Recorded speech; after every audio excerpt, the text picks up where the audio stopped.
नमस्कार, एक बार फिर से मैं आप सभी के सामने उपस्थित हूँ बेहद महत्वपूर्ण टॉपिक के साथ। और आज हम बात करने वाले हैं कि जो मंदिरों का पैसा है फाइनली अब वो स्टॉक मार्केट में लगाया जाएगा, ऐसा सरकार ने कहा है।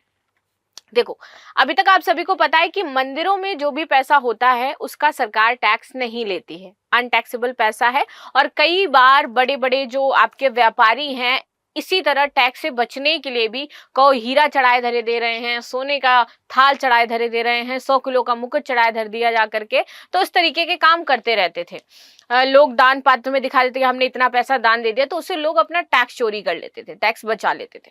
अब मंदिरों पर भी हम देखते हैं कि भैया तिरुपति बालाजी मंदिर बहुत धनी मंदिर है, बहुत पैसा है उसके पास, तो वो उससे टैक्स सरकार नहीं लेती, वो सरकार के यूज में किसी भी तरीके का आता नहीं है। अब वो पैसा धर्मार्थ के कार्य में कितना लगाया जाता है, कितना नहीं लगाया जाता है, इसका भी डेटा कोई उपलब्ध नहीं है।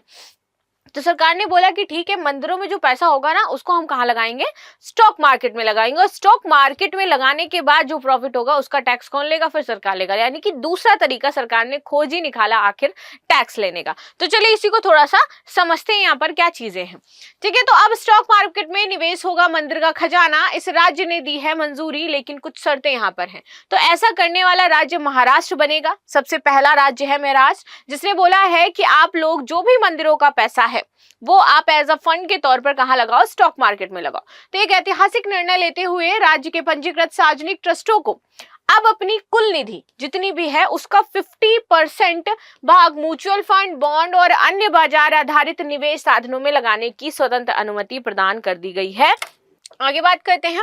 ये निर्णय 21 जुलाई 2025 को जारी परिपत्र क्रमांक 619 के माध्यम से प्रभावों में आया। इससे पहले ट्रस्टों को इस प्रकार के निवेश के लिए चैरिटी कमिश्नर से पहले पूर्व अनुमति लेनी पड़ती थी। आगे समझते हैं पारंपरिक व्यवस्था की सीमाएं। दशकों तक जो आपका सार्वजनिक ट्रस्ट है, चाहे वे धार्मिक संस्थाएं हैं, सामाजिक कल्याण संगठन हो जाए या फिर एजुकेशनल चैरिटी संस्था हो जाए, यहाँ पर पारंपरिक साधनों में निवेश तक ही ये सीमित थे। उनको कभी भी स्टॉक मार्केट या यहाँ तक जाने की कोई अनुमति नहीं थी।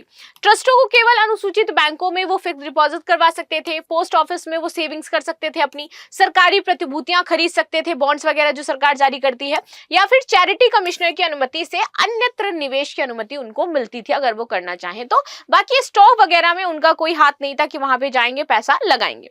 ठीक है, इन ट्रस्टों की निधि का विकास सीमित हो रहा था और कम ब्याज दरों के कारण इनकी आय घटती जा रही थी। वर्तमान आर्थिक संदर्भ की बात करें तो आज के समय में mutual fund, ETF, index fund जैसे विकल्प लाभदायक हैं, पारदर्शी हैं और सेबी द्वारा नियंत्रित भी होते हैं। ट्रस्टों की निधि को दीर्घकालिक रूप में बेहतर रिटर्न दिलाने के लिए वित्तीय आत्मनिर्भरता बढ़ाने में कदम उठाया गया है।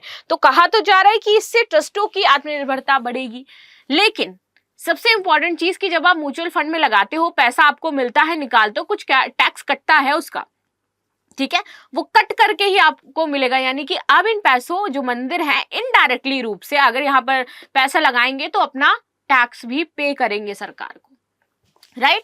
आगे बात करते हैं, आगे देखते हैं क्या कहा जा रहा है यहाँ पर।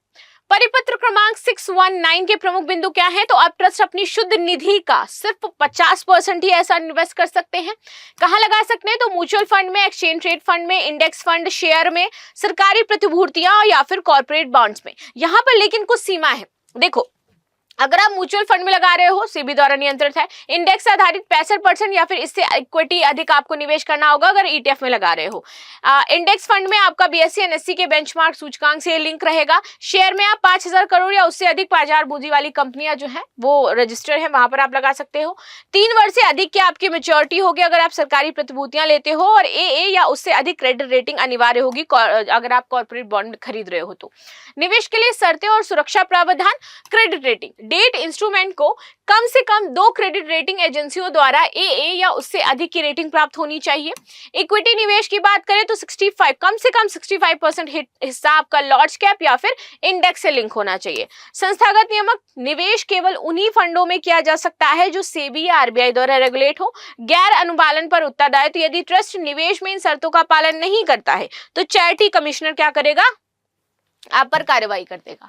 ठीक है, आगे आते हैं। ट्रस्टों के लिए प्रक्रिया में बदलाव। हर निवेश के लिए चैरिटी कमिश्नर से आपको अनुमति लेनी होगी। सीमित निवेश विकल्प आपके पास रहेंगे, रिटर्न क्षमता रहेगी। ये पहले की व्यवस्था थी। अब क्या है, अब आपको कोई भी अनुमति नहीं लेनी है चैरिटी का, जो आपका चैरिटी कमिश्नर है। आप क्या है, अपने ट्रस्टीज से स्वयं 50% है ट्रस्टी, आप आपके पास 50% पैसा है, जाओ लगा दो जाके। विविध और लाभकारी विकल्प होंगे, संभावित उच्च दीर्घकालिक आपकी चीजें आपको मिलेंगी।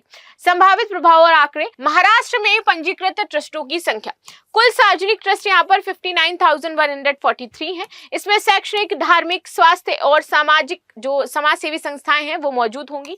निधि प्रवाह का अनुमान, विशेषज्ञों के अनुसार इस नीति से समय के साथ निवेश योग्य परिसंपत्तियों में 5,000 से 10,000 करोड़ की ग्रोथ हो सकती है। म्यूचुअल फंड उद्योग, स्थिर, संगठित और दीर्घकालिक निवेश आधार प्राप्त होगा। राज्य स्तर पर पॉलिसी मॉडल बनाने की संभावना रहेगी। यहाँ पर इस निर्णय के लाभ, तो बैंकों की तुलना में म्यूचुअल फंड में अधिक रिटर्न की संभावना है। निवेश विविध संस्थानों में बांटने का जोखिम कम रहेगा। ट्रस्टों के लिए जो अनुमति है वो जटिलता जो थी वो समाप्त हो जाएगी और अधिक आमदनी से ट्रस्ट शिक्षा, स्वास्थ्य व्यवस्था आदि के क्षेत्र में बेहतर काम कर पाएंगे।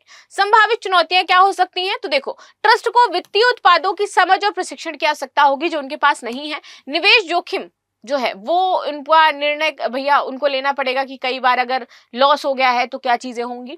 आवश्यक है कि निवेश पारदर्शिता और नैतिक रूप से किया गया हो। लास्ट में क्वेश्चन है कि इस नए निर्णय के अनुसार सार्वजनिक ट्रस्ट अपनी कुल संपत्ति का कितना भाग म्यूचुअल फंड, बॉन्ड या अन्य बाजार आधारित जो निवेश है उसमें कर सकते हैं, 50, 25, 100 या फिर 75। तो ये थी न्यूज जो हमने डिस्कस करी है। मिलते हैं नेक्स्ट क्लास में, तब तक के लिए धन्यवाद। लाइक शेयर सब्सक्राइब करना बिल्कुल भी ना भूलें and thank you so much.